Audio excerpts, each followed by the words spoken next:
자, 여러분의 성공 투자 파트너, 급등주 발굴의 이제 주식 정보 사이트 팍스넷 전문가 송범선 대표 이 자리에 또 찾아왔습니다. 자, 반갑습니다. 이제 오늘 뭐 시장도 살펴보고 여러 가지 상황 살펴볼 텐데요. 먼저 말씀드릴 것은 우리가 이제 가치 투자함에 있어서 뭐 기준으로 삼는 것 부분, 그 부분에 대해서 먼저 말씀드리겠습니다. 가치 투자 기준으로 삼는 것이 이제 PBR, PER 뭐 이런 것들이 있죠. PBR, PER 그런 것들이 있고 PBR 같은 경우가 이제 자산 대비, PBR 자산 대비로 기준을 삼는 그런 경우다라는 점 말씀드리는데요. PBR을 이제 삼게 되면은 사실 PER보다는 약간 더 안정적입니다. 왜냐하면 PER 같은 경우는 분기마다 변해요. 분기마다 굉장히 크게 오르락 내리락 반복을 하죠. 그쵸? 뭐 PER 같은 경우는 뭐 어떨 때는 100이었다가 갑자기 다음 분기 때 마이너스로 돌아서기도 하고요. 갑자기 0.5가 되기도 하고 13이 되기도 합니다. 그게 3개월 만에 일어날 수 있습니다. 바로 0.5에서 100을 3개월 만에 왔다 갔다 할 수 있다. 반면에 PBR은 그 정도의 변동성이 그렇게 크지가 않습니다. 왜냐하면은 기업의 자산이기 때문에 자산 가치가 그렇게 갑작스럽게 팍팍 변하지는 않아요, 사실상. 그래서 좀 꾸준하게 뭐 자산이 커진다, 자산이 좀 작아진다에 따라서 주가 수준도 좀 판별을 해볼 수 있겠고요. 그래서 저는 그렇게 생각해요. 저는 PBR과 PER 둘 중에 하나를 고르라고 한다면은 전 PBR을 선택을 하겠습니다. 근데 이제 PBR도 이제 가치평가 기준에서 절대적인 가치로 믿을 수가 없는 이유가 있어요. 자, 그것에 대해서 좀 알아볼 텐데요. 왜냐하면 PBR이 이제 자산을 매기는 거죠. 회사의 자산을 가치를 매기는 건데, 이 자산 기준에 대한 평가 부분이 좀 약간 정확하게 되지 않을 수 있다라는 부분 말씀을 드립니다.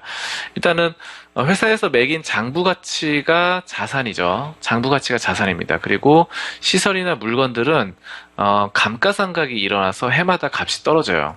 이 감가상각이라는 부분, 이것이 지금 가장 중요합니다. 감가상각이 뭘까요? 가치가 떨어진다는 거예요.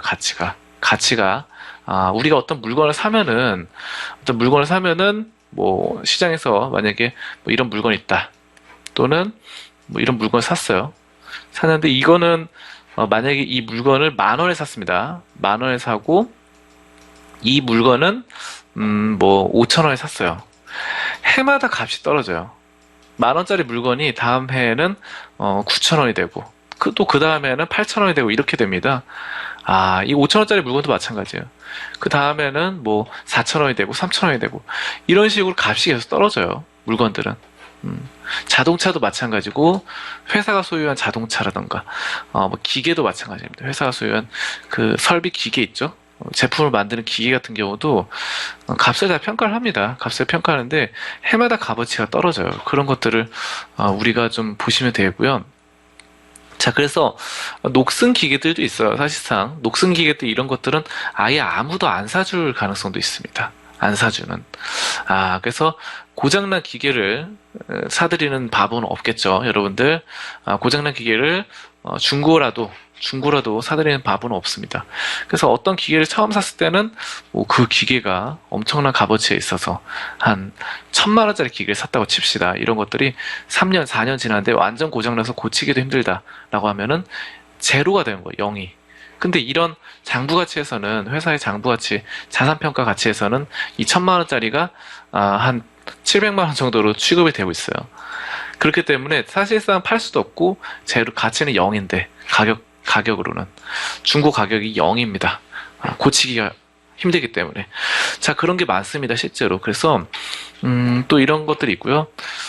만약에 근데 재고가 있어요, 재고 부분이 자산으로 평가가 되는데, 철강회사 같은 경우는 철을 이제 재고로 쌓아놓죠. 창고 같은 데 보면은 철을 쌓아놓는데, 그런 철들을 나중에 만약에 뭐 1년이든 2년이든 쌓아놓으면은 철은 나중에 1년 뒤에도 2년 뒤에도 팔 수가 있습니다.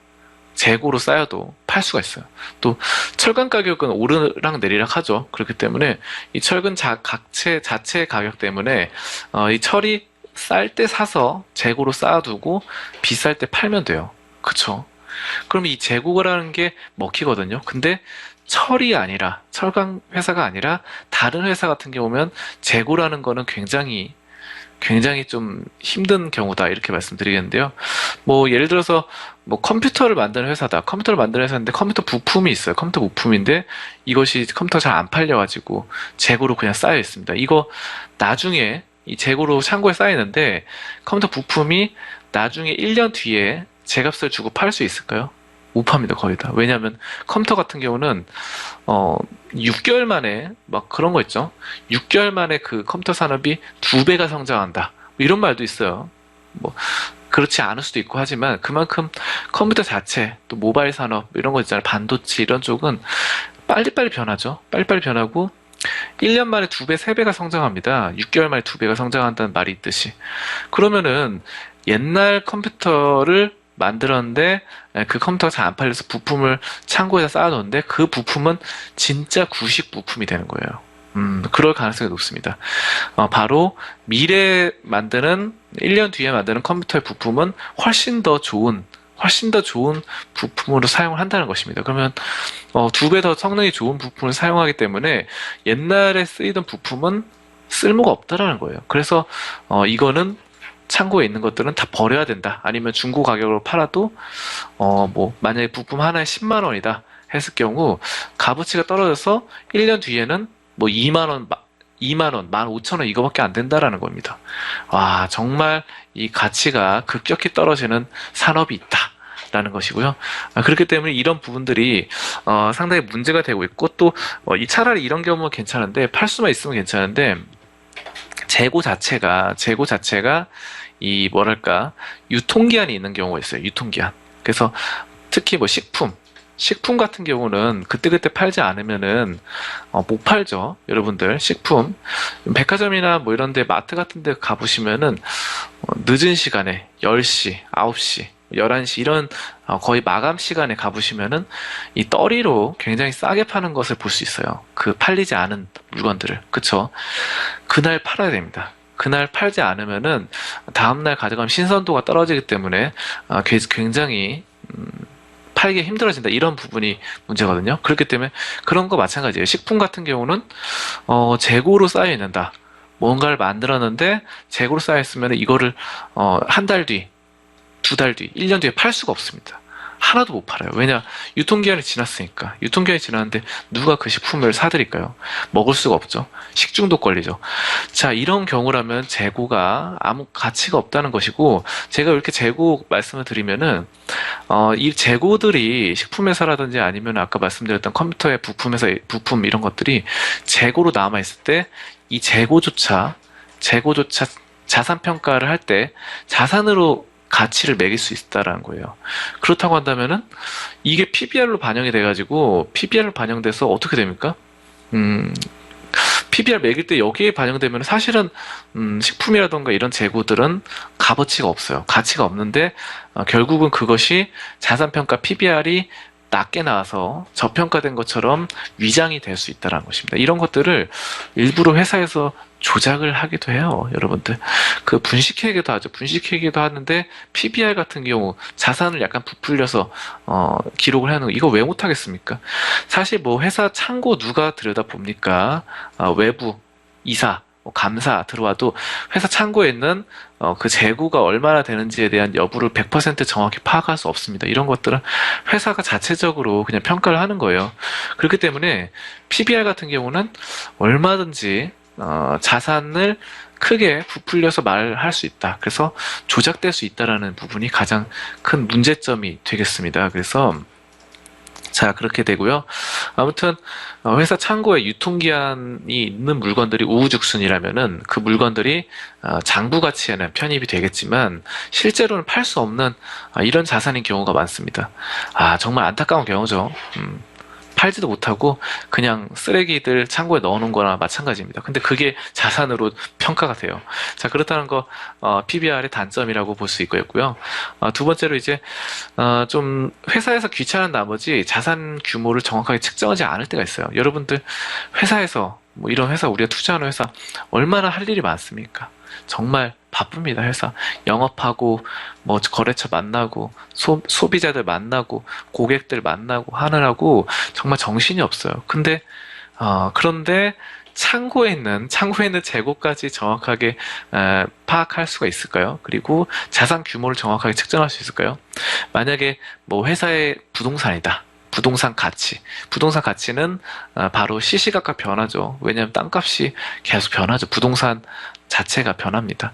그런 것들을 바로바로 즉각 반영하기 힘듭니다. 그래서 뭐 공시지가 이런 것들이 한 달, 두 달, 뭐 만약에 땅값이 급등을 했어요. 땅값이 급등을 했는데 급등한 가치를 반영 안 하고 한 달 전에 급등하기 전에 가치를 반영해서 자산의 평가를 시킬 수도 있는 부분이고요. 반대로 이런 경우 차라리 괜찮죠.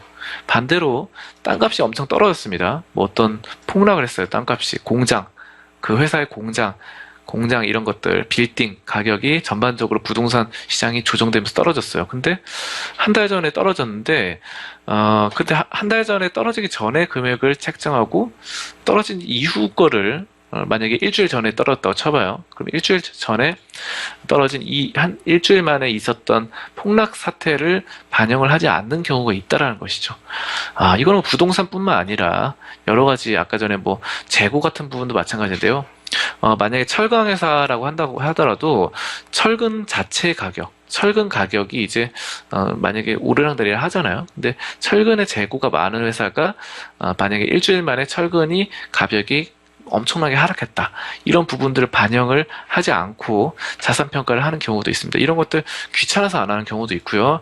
일부러 안 하는 경우도 있겠죠. 그래서 그런 평가를 바로 즉각 하는 것 자체가 그런 시간도 부족하고요. 회사 입장에서는 정말 바쁘다.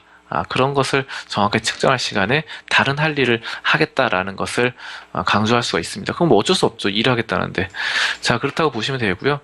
또 그 다음에 기업이 파산해서 회사의 시설을 팔게 될 경우가 있어요. 그러면 시설을 팔게 됩니다, 나중에. 만약에 파산하면은 어떤 회사가 파산하면 이제 시설을 팔게 되죠. 뭐 한진해운이 그랬죠, 한진해운 상장 폐지되면서 한진해운 자체 회사가 없어졌습니다. 뭐 공중 분해됐어요. 그래서 다 팔게 되는데 상장 폐지된다고 모든 회사가 다 파산 신청을 하는 게 아니죠. 파산 신청해서 가는 회사가 없어지는 경우가 있고 아예 파산이 안 됐고 그냥 상장 폐지된 다음에 장외에서 주식으로 거래되는 경우가 있는데 만약에 파산했다고 쳐봐요. 어떤 회사가. 근데 그 회사가 회사 시설을 팔게 될 경우 대량으로 한꺼번에 다 팔게 되죠. 일단은 파산하는 경우는 가장 근본적인 이유가 그 빚이 많을 경우예요. 부채가 많을 경우 파산하죠. 근데 빚쟁이들이 막 찾아옵니다. 회사에 돈 내놓으라고 찾아오는데 한꺼번에 다 팔아야 돼요. 일단 이거를 회사 자산이 이만큼 있는데 조금 야금야금 팔아가지고 부채를 채권자들한테 갚는다. 이거는 좀 힘들어요. 그냥 다 팔아버려야 됩니다. 다 팔아야 돼요. 그래서 한꺼번에 대량으로 뭉뚱그려서 뭐 보통은 이제 뭐 기업 인수합병하는 그런 사람들 아니면은 뭐 중고 가격으로 엄청나게 싸게 팔게 됩니다. 그래서 이 전체를 다 팔게 되기 때문에 헐값으로 팔 수밖에 없어요. 헐값. 그래서 만약에 우리가 이 전체를 처음에는 이 하나하나를 제값을 주고 판다고 한다면은 만약에 1,000억이다. 이거를 다 합해서 1,000억이었는데 이거를 한꺼번에 뭉뚱그려서 떨이로 팔게 되다 보니까 또 원래 가치는 1,000억인데 자산 평가를 했을 때 이거를 700억으로 팔 수 있는 거예요. 왜냐하면 이거를 한꺼번에 1,000억에 누가 사줄 사람이 없습니다. 제값을 주고 사줄 사람이 없어요. 여러분들 그런 거 있죠. 뭐냐면은 뭐 붕어빵 가격으로 생각해 보시면 되는데 붕어빵 한 개 사면은 붕어빵 한 개에 500원이에요. 그래서 붕어빵 한 개 가격 500원인데 붕어빵 3개를 팔면은 1,000원에 팝니다. 1,000원에. 이런 게 있어요. 그래서 사실상 붕어빵 한 개 가격이 500원이라서 3개를 사면 1,500원을 줘야 되죠. 근데 붕어빵 3개를 한꺼번에 팔게 되면은 가격 할인이 들어가요. 그래서 1,000원에 팔게 돼서 한 개당 단가가 333원밖에 되지 않습니다. 그런 것과 비슷한 거예요. 그래서 모든 물건이 마찬가지예요. 모든 물건, 붕어빵뿐만 아니라 뭐 여러 가지 어떤 물건이든 대량으로 팔게 되면은 싸게 팔 수밖에 없다. 할인된 가격에. 그렇기 때문에 도매가 있고 소매가 있는 것이죠. 그래서 소매 같은 경우는 제 값을 주고 제 가치를 주고 다 모든 걸 판매하게 되는데, 도매 같은 경우는 대량으로 뭐 100개, 1000개 한꺼번에 팔면은 값을 할인하게 되고 바로 그만큼 단가가 떨어지게 됩니다. 그런 거예요. 그래서 우리가 자산 평가를 했을 때 PBR을 매길 때 이런 부분들, 이거 만약에 회사에 있는 시설, 설비 100개, 1000개가 있다. 이 1000개 중에서 각각 제값에 치면은 분명히 1000억이지만 이것을 1000개를 다 떨이로 한꺼번에 뭉뚱그려서 팔게 되면은 700억밖에 못 받는다. 30% 할인해서 팔 수밖에 없다라는 부분이에요. 그래서 이거 굉장히 난감합니다. 그러면은 PBR이 만약에 뭐 1이었다. 1이어서, 그리고 이것이 사실은 1이 아니라는 것입니다. PBR 1이 아니라 한꺼번에 만약에 그런 뭐 부채가 많아서 파산하게 되는 그런 경우라면은 PBR 뭐 1.5 뭐 이렇게 봐야 되는 거예요. 1.7 이런 식으로 봐야 되는 상황에 도달하게 된다는 것입니다. 그래서 이게 참 난감한 경우다라는 점이고요. 그리고 그 다음에 또 부채가 있을 경우가 있죠. 부채가 많은 경우, 대부분의 이제 파산하게 되는, PBR이 낮은데도 파산하게 되는 경우 부채가 많은데, 한진해운의 경우가 그랬어요. 한진해운이 PBR이 나중에 보니까 0.2, 0.3밖에 되지 않았습니다. 충분히 매력적인 가격대예요.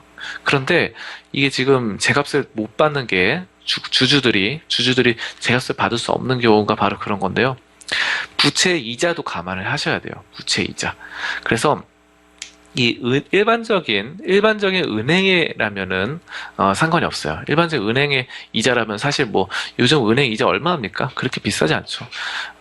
뭐 기준금리도 낮고 저금리 시대이기 때문에 금리 해봤자 뭐 5%? 기업은행이나 뭐 이런 데서 기업들 하는데 신용도가 높기 때문에 5% 미만으로 보시면 되는데요. 뭐 회사에 따라 다르겠지만 신용도에 따라서, 그쵸? 개인들도 마찬가지. 개인들도 대출할 때 신용도가 다 다르기 때문에 그 퍼센트는 다 다릅니다. 회사도 마찬가지고요. 근데 중요한 건 뭐냐면은 지금 이런 은행이라면 5% 전후로 보시면 되겠지만 15% 이율을 끼고 대출을 하는 경우가 있어요. 이거 뭡니까? 15%왜 그래요? 채권이죠, 채권.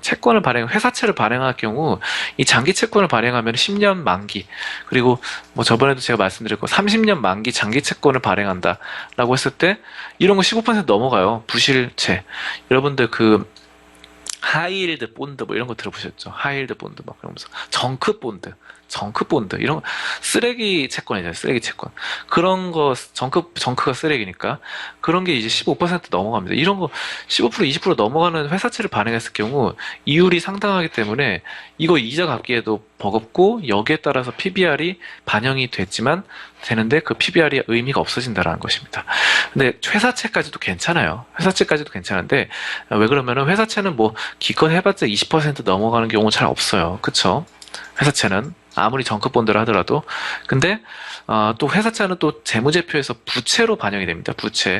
부채로 반영되기 때문에 여러분들 표기되는 부분을 좀 명확히 알 수가 있습니다. 근데 이 더 최악인 것은 회사가 사채업자에게 빌린 돈이에요. 회사가 돈이 없다 보면 사채업자한테도 빌리거든요. 그리고 돈이 있어도 사채업자에게 빌리는 경우가 꽤 많습니다. 대부업체죠, 대부업체. 뭐 리드코프 같은 이런 회사에서 빌리는데, 러시앤캐시라던. 그러니까 실제로 이제 삼성과 같은, 삼성전자, 뭐 삼성그룹과 같은 대기업도 대부업체로부터 종종 돈을 빌리게 됩니다. 왜냐하면은 그럼 삼성은 돈도 많고 자산 유보율도 높은데 왜 대부업체, 사채업자한테 왜 돈을 빌리냐라고 반문하실 수 있는데, 왜 그러면은 이게 부채로 표기가 되지 않기 때문에 그런 회계상의 이점을 이용해서 그런 사례들이 굉장히 많습니다. 실제로 뭐 삼성, LG, 현대 이런 뭐 각각 회사 사정에 따라서 다 다르겠지만 종종 이렇게 빌리는 경우가 있어요. 그 부채에 잡히지 않습니다. 부채에 바로 이 사채는 잡히지 않는다라는 부분을 강조드리고 싶고요. 그래서 문제는 이렇게 대부업체에서 빌린 돈이 부채로 표기되지 않기 때문에 우리 주주들, 저를 포함해서 뭐 여러분들 주주총회에서 뭐 이 회사가 사채가 얼마나 있는지, 부채 비율이 얼마나 잡혔는지 알 수가 없어요. 알 수가 없기 때문에 부채가 사실은 뭐 조금 나와 있어요. 어떤 회사 재무제표 보니까 부채 비율이 막 20%밖에 되지 않는다. 근데 알고 보니까 사채를 어마어마하게 쳐가지고 알고 보니까 실제 부채 비율은 300%가 넘어가는 경우, 이런 경우가 종종 있습니다. 물론 이런 거는 부실 회사겠죠. 부실. 아주 악덕한 회사가 그런 거겠죠. 대기업들은 이런 사례가 거의 없는데 아주 소형 기업, 중소형 기업에서 이런 경우가 좀 종종 발견되거든요. 그래서 내가 모르고 있는, 내가 주주인데, 내가 막 3년째 주주인데도 3년째 주주도 모르고 있는 그런 부채가 폭탄처럼 갑자기 내 코앞에 다가올 수 있다는 점입니다. 근데 이 부채가 갑자기 20%면, 부채가 20%면은, PBR이라던가 이런 모든 자산 평가가 되게 좋게 나오거든요. 근데 부채가 갑자기 커지면은, 이게 이자도 그렇고, 사채이기 때문에, 더 문제가 된다는 것이죠. 그래서 PBR이 의미가 없어진다. 이렇게 말씀드릴게요. 자, 여러분들 굉장히 좀 어려운 내용이었습니다. 이거는 회계학적인 내용인데, 여러분들이 좀 이해하셨을지 모르겠는데, 만약에 이해를 못하셨다 하신다면은, 바로 아시아경제TV 사이트 들어가셔서 송범선 대표가 나오는 이 라이브쇼, 오늘 수요일에 라이브쇼 다시 보기로 돌려서 보시길 권장드리겠습니다. 요즘 그 유튜브에서도 뭐 송범선이나 아시아경제TV 라이브쇼 치면은 나오더라고요. 그래서 그걸 통해서도 제가 방금 말씀드렸던 부분은 회계학적으로 접근한 것이기 때문에 또 중요한 부분입니다. 가치 투자를 할 때는 이런 부분들을 정확하게 회사에 대해서 판단을 해야 되거든요. 그냥 PBR, PER 그냥 재무제표 믿고 하면 안 돼요. 그러다가 망합니다. 그러니까 여러분들 이런 것들 다시 보기로 보시길 바라겠습니다. 자, 그래서 뭐 유튜브라던가 다시 인터넷 아시아경제 다시 보시길 바라겠고요. 이렇게 말씀드렸습니다. 조금 있다가 이어서는 시황 분석과 함께 종목 얘기를 드리도록 하겠습니다. 조금 있다가 다시 뵙도록 하겠습니다.